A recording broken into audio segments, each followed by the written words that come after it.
Sejak Januari sampai September tahun 2023 ini, ada 23 kematian ibu dan 127 kematian bayi di Kabupaten Serang. Hal itu diungkapkan Bupati Serang Ratu Tatu Casana saat menjadi narasumber pada kegiatan diseminasi capaian dalam upaya penurunan kematian ibu dan bayi baru lahir dan dukungan momentum untuk integrasi layanan primer di Provinsi Banten yang dilaksanakan USAID Momentum di Hotel Esten Serang, Rabu, 27 September tahun 2023. Meskipun begitu, Tatu mengklaim angka kematian ibu atau AKE dan angka kematian bayi atau AKB di Kabupaten Serang terus mengalami penurunan yang signifikan setiap tahunnya. Pada 2021 lalu, AKI di Kabupaten Serang yakni 77 dan AKB ke-209. Sedangkan pada 2022, AKI 52 dan AKB ke-202. Ia mengatakan, pendataan AKI dan AKB dilakukan pada 2017 lalu. Awalnya, ia mengaku melakukan pendataan secara valid yang sebenar-benarnya. Alhamdulillah, untuk AKI AKB atau kematian ibu dan bayi ini Kabupaten Serang bisa turun cukup signifikan ya. Tapi ini bukan kerja kami sendiri. Jadi modalnya memang awalnya kita mendata data yang yang valid dan sebenar-benarnya. Data kita ungkap semuanya. Kemudian kenapa saya meminta kepada Dinas Kesehatan dibuat data yang tidak boleh ada yang ditutupi, karena supaya kita tahu semuanya dan langkah-langkah apa yang harus kita lakukan kita jadi tahu persis.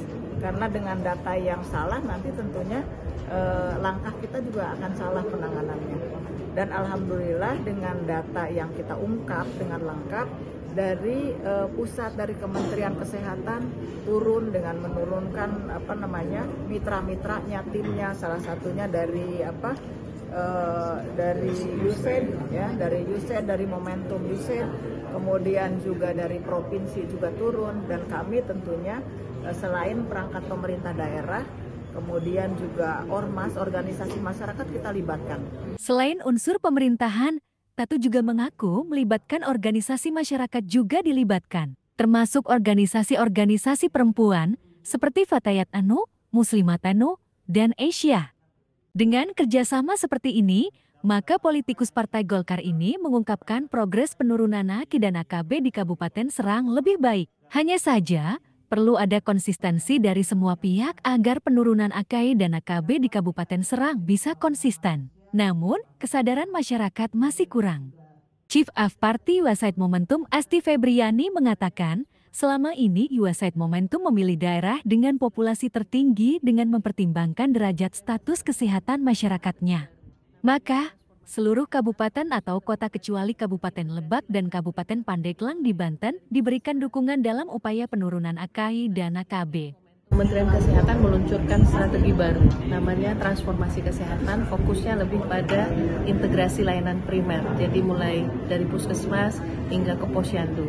Nah, sehingga Momentum saat ini turut mendukung upaya tersebut. Jadi kalau tadi hanya kesehatan ibu dan anak, sekarang juga mencakup isu kesehatan lainnya. Jadi penyakit menular, penyakit tidak menular, jadi tuberkulosis, hipertensi, diabetes, tetapi dengan lebih pendekatannya kepada masyarakat. Bagaimana promotif dan preventif dapat dilakukan, sehingga itu akan juga mengharapkan dukungan multi pihak, tidak hanya dari Dinas Kesehatan, tetapi juga dari Dinas Sosial, dari Dinas Pemberdayaan Masyarakat dan lainnya, sehingga ini diharapkan akan bisa berkontribusi untuk peningkatan derajat atau status kesehatan masyarakat. Terjadi penurunan AKI dan AKB yang sangat signifikan. Koordinasi, salah satu yang dapat dilakukan adalah yaitu forum multi pihak yang